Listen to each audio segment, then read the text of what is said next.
দিনে বা রাতে এমন কিছু বিশেষ মুহূর্ত আছে যখন আপনি হাত তুলে যাই চান আল্লাহ সেই দোয়া বিশেষভাবে কবুল করেন।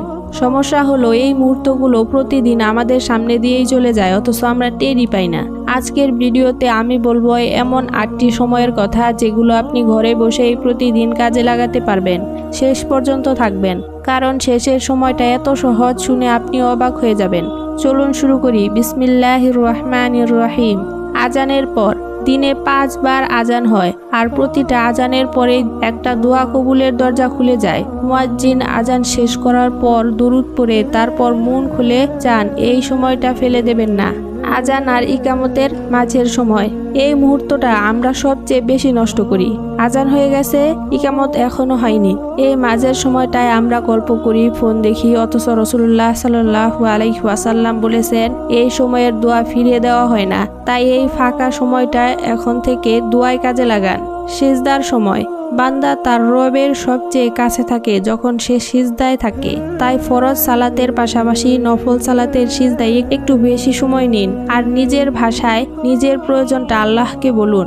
ফরজ সালাতের শেষে সালাম ফিরানোর আগে, তাশাহুদের পর সালাম ফিরানোর ঠিক আগ মুহূর্ত, এটাও দোয়া কবুলের সময়। সালাত শেষ করার তাড়াহুড়ো একটু থামিয়ে এই মুহূর্তটায় আল্লাহর কাছে যা চাওয়ার চেয়ে নিন। এমন আমল আর দোয়ার ভিডিও আমরা নিয়মিত নিয়ে আসি, একটাও মিস করবেন না ইনশাআল্লাহ। চলুন বাকি 4টা দেখি, এগুলো আরো শক্তিশালী। শেষ রাত বা তাহাজ্জুদের সময়, যখন পুরো দুনিয়া ঘুমিয়ে থাকে, রাতের শেষ ভাগে আল্লাহ দুনিয়ার আসমানে নেমে এসে বলতে থাকেন, কে আসো আমাকে ডাকবে, আমি সাড়া দিব, কে আসো চাইবে, আমি তা দিব। এই সময় যে জেগে উঠে হাত তুলে তার ডাক ফেরানো হয় না। জীবনে অন্তত একবার এই অভিজ্ঞতা নিয়ে দেখুন। জুমার দিন, বিশেষ করে আসরের সময়। শুক্রবারে এমন একটা মুহূর্ত আছে যখন কোনো মুসলিম আল্লাহর কাছে কিছু চাইলে তিনি তা দেন, আর অনেক আলেমের মতে সেই মুহূর্তটা আসরের পর সূর্য ডুবার আগ পর্যন্ত সময়টা। তাই জুমার দিন আসরের পর একটু আলাদা করে দোয়ায় বসুন। বৃষ্টি বর্ষণের সময়, বৃষ্টি আল্লাহর রহমত, আর যখন রহমত নামে তখন দোয়ার দরজাও খোলা থাকে।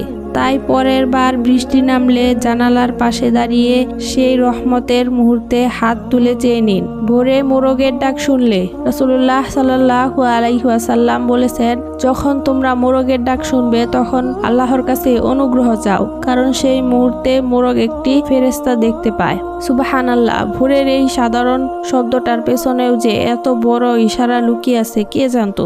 তো এই ছিল দোয়া কবুলের 8টি বিশেষ সময়। খেয়াল করে দেখুন, এর প্রায় সবগুলোই প্রতিদিন আমাদের সামনে আসে, শুধু সচেতন হয়ে একটু হাত তুলতে হয়, এতটুকুই। কবুল হওয়ার মানে সবসময় এই নয় যে ঠিক যা চেয়েছেন তাই পাবেন। কখনো আল্লাহ তার চেয়ে ভালো কিছু দেন, কখনো আখিরাতের জন্য জমিয়ে রাখেন। তাই চাওয়া কখনো থামাবেন না। এই 8টার মধ্যে কোন সময়টায় আপনি সবচেয়ে বেশি দোয়া করেন, নিচে কমেন্টে জানান। ভিডিওটি ভালো লাগলে একটা লাইক দিন, বন্ধুদের সাথে শেয়ার করুন। একজন আমল করলেও আপনিও সওয়াবের ভাগীদার হবেন। আল্লাহ আমাদের সবার দোয়া কবুল করুন, আমিন। ওয়া আখিরু দাওয়ানা আনিল হামদুলিল্লাহি রাব্বিল আলামিন। আসসালামু আলাইকুম।